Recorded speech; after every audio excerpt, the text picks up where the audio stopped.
Olá, seja bem-vindo a mais uma aula. É um prazer ter você do outro lado. Para esta aula falaremos dos músculos do tronco parte 2, em que o tema é músculos do tórax. Eu sou Ador Milton Fred e darei agora início à nossa aula. No tórax encontramos os músculos agrupados em grupo, os músculos da região anterolateral e os músculos relacionados com as costelas. Esses dois grupos vão fazer então aqui a nossa divisão e vão nos ajudar a estudar de forma geral todos os músculos aqui da parede torácica. Começaremos então pelos músculos da região anterolateral, em que podemos observar aqui este que é o músculo peitoral maior ou peitoral magno, ou grande peitoral também podemos assim dizer. Este músculo podemos ver que ele aqui tem a forma triangular. Então, se voltarmos à aula de generalidade, a classificação desse músculo de acordo ao aspecto geométrico é o músculo triangular. Além desse músculo, temos aqui, se dissecarmos este, conseguimos observar este, que está na profundidade do peitoral maior e é mesmo o peitoral menor. Aqui está ele. Então já vimos dois músculos. Conseguimos observar aqui este músculo que está imediatamente abaixo da clavícula, então é o músculo subclávio. Após isso podemos ver este músculo que está aqui, que as fibras inserem-se em forma de dente de serra. Então este aqui é o músculo serrátil anterior. Podemos ver desse lado e também aqui parte das suas fibras. E assim então estudamos os músculos da região anterolateral do tórax. Agora vamos prestar atenção naqueles músculos que estão relacionados com as costelas. E aqui então temos aqueles músculos que localizam-se nos espaços intercostais, ou seja, esses espaços que estão entre as costelas. Por causa disso, os músculos são chamados mesmo de músculos intercostais. Aqui. Agora, é importante entender o seguinte: existem os músculos intercostais anteriores ou externos. Melhor até usar essa expressão, o intercostal externo. E também existem os músculos intercostais internos. Eles são vistos aqui. Okay. Agora vamos ver a diferença entre ambos. Se olharmos aqui, este é o músculo intercostal externo. Podemos ver também aqui, intercostal externo. As suas fibras partem da região posterior e direcionam-se para a região anterior, então têm orientação postero-anterior. E também são fibras oblíquas e orientam-se no sentido supero-inferior, ou seja, de cima para baixo. Então, na verdade, qual é a orientação das fibras? Dos músculos intercostais externos tem orientação postero-anterior, oblíqua, no sentido supero-inferior. Esta é a orientação. Aqui, ao nível das cartilagens costais, os músculos perdem o próprio ventre e passam a ser simplesmente membranas. E aqui temos a membrana intercostal externa, que nos possibilita ver as fibras do músculo intercostal interno. Então, a partir daqui da região costocondral, ou seja, aqui na cartilagem costal, já não observamos o próprio ventre muscular dos músculos intercostais externos. O que nós observamos é a membrana intercostal externa, que por ser transparente nos permite sim observar aqui. Agora, estas fibras, é fácil chegar à conclusão que essas fibras aqui têm orientação diferente destas. estas por exemplo já são fibras dos músculos intercostais internos, e aqui temos as fibras dos músculos intercostais externos.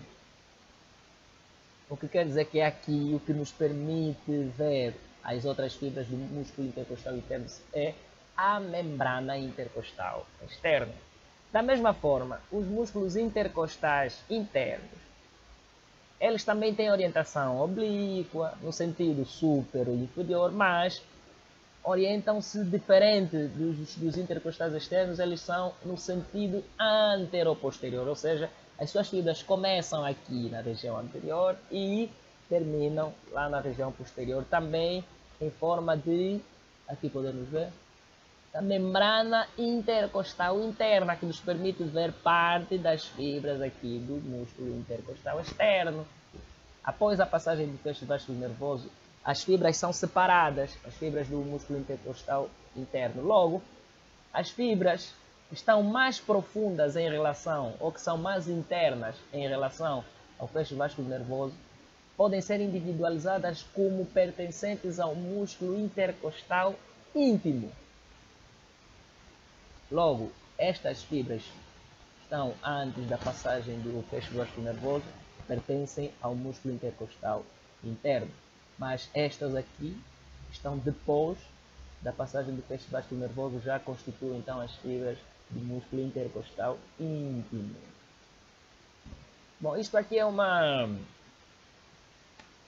discussão de literatura que alguns autores consideram e outros desconsideram a existência do músculo intercostal íntimo. Mas nós aqui devemos falar de tudo.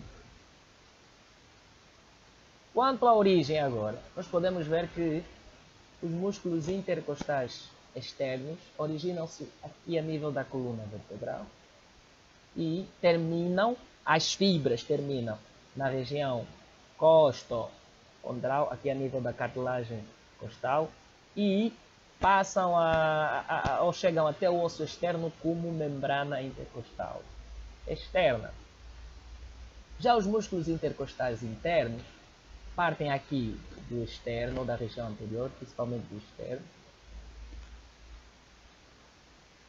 e vão dirigir-se para a região posterior, que a nível do ângulo costal deixam de ser fibras e passam também a ser membrana intercostal interna, que vem inserir-se aqui na coluna vertebral.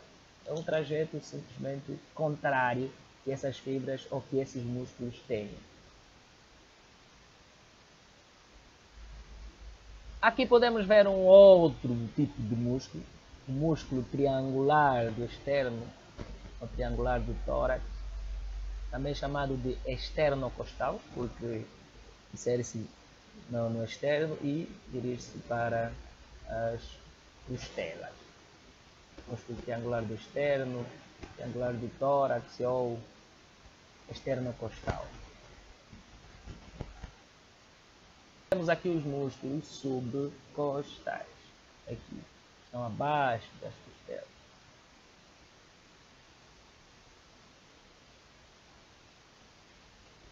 Temos aqui ainda os músculos serráteis posteriores, vimos lá na região anterolateral o serrátil anterior, ou denteado anterior, e aqui temos os músculos serráteis posteriores. Logo, se um é superior, o outro vai ser inferior. Então temos aqui o músculo serrátil posterior superior e o músculo serrátil posterior inferior.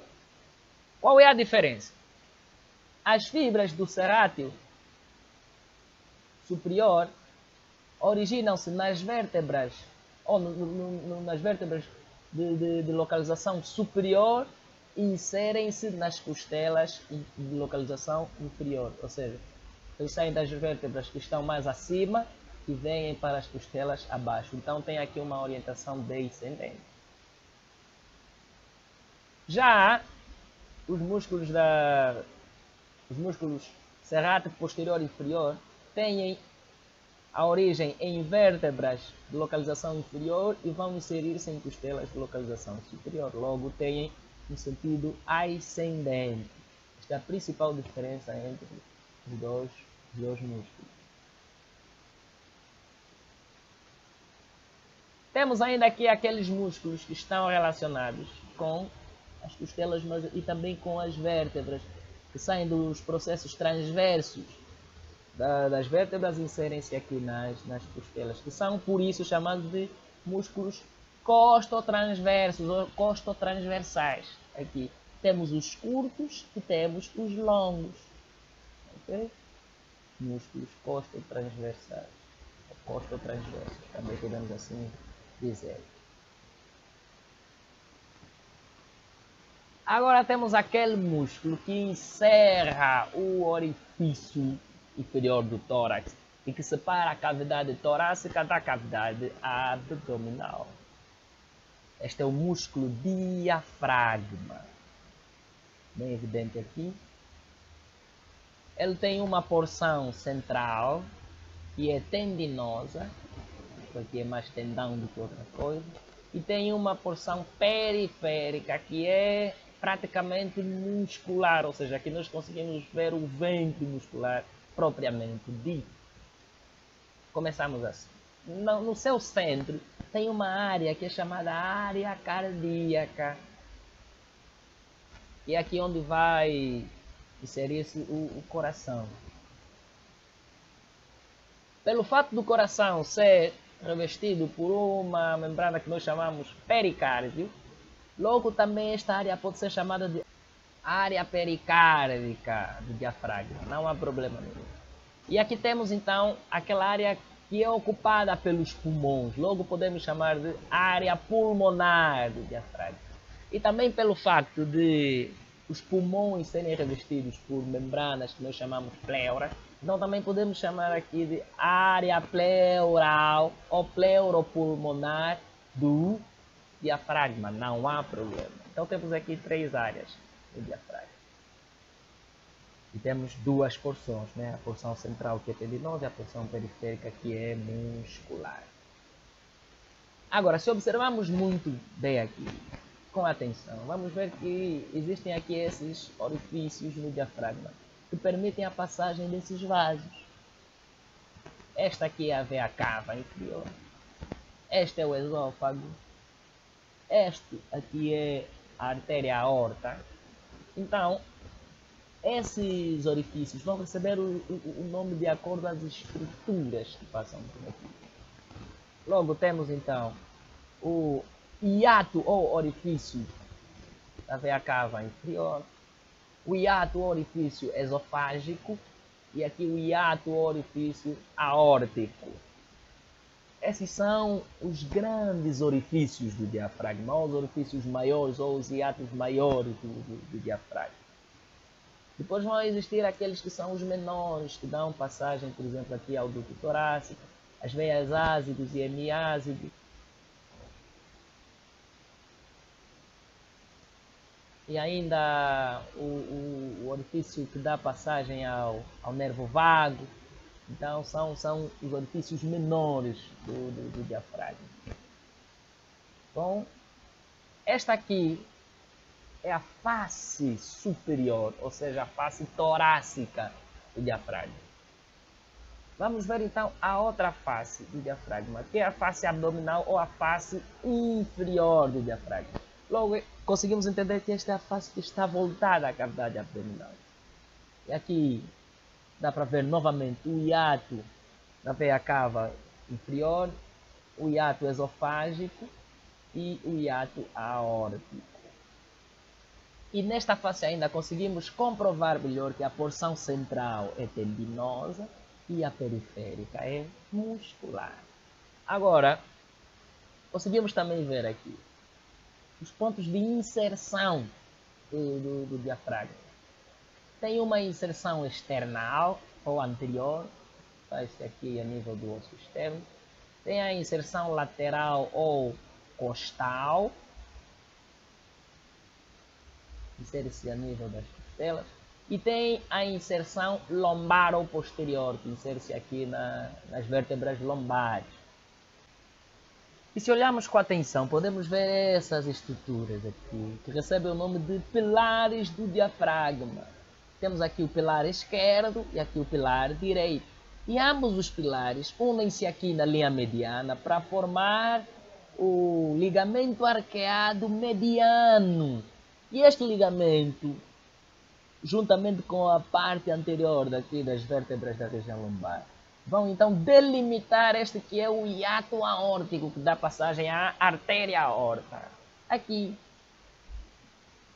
Então este é o ligamento arqueado mediano, formado pelos pilares do diafragma. Mas se olharmos com atenção, conseguimos ver que existem aqui outros ligamentos arqueados. Neste caso, este é o ligamento arqueado medial e este é o ligamento arqueado lateral. Aqui temos ligamento arqueado medial e aqui ligamento arqueado lateral.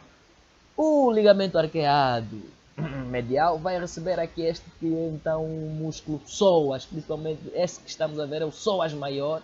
E aqui temos um músculo quadrado lombar a nível do ligamento arqueado lateral. Uau! E aqui podemos então ver um pouco da ação dos músculos aqui da região torácica. Bom, esses músculos nós vimos lá ou veremos na região cervical, esternocleidomastoideu, agora até chamado de esternocleido-occipitomastoideu, é o nome desse músculo. Aqui estamos a ver os músculos escalenos, que são músculos que vamos estudar lá na região cervical, a região do pescoço. E aqui o que nos interessa é a ação dos músculos intercostais e principalmente os outros músculos do tórax. Conseguimos ver que aqui os intercostais externos conseguem permitir ou aumentar aqui os espaços intercostais. E a parte inicial, ou seja, a parte condroesternal dos músculos intercostais internos também contribuem para esse movimento. Já aqui, a restante parte dos músculos intercostais internos vão permitir então a diminuição dos espaços intercostais, juntamente com a parte lombar dos músculos intercostais externos. Bom, logo, esses passarão a ser inspiratórios e esses expiratórios. Tem aqui também os músculos que auxiliam o movimento respiratório. E tem o principal músculo da respiração, o músculo inspiratório por excelência, que é o músculo diafragma, é o principal. E todos esses são músculos auxiliares do diafragma. Logo, todos os músculos que provocam inspiração serão músculos agonistas do diafragma. Os músculos que provocam expiração serão os músculos antagonistas do diafragma. Bom, e aqui de um lado podemos ver então os músculos aqui bem citados ou descritos, e aqui também temos os músculos descritos. Logo, chegamos assim ao final de mais uma aula e esperamos que essa aula ajude você. Estamos juntos até ao próximo vídeo. Mais do que ciência, anatomia é arte.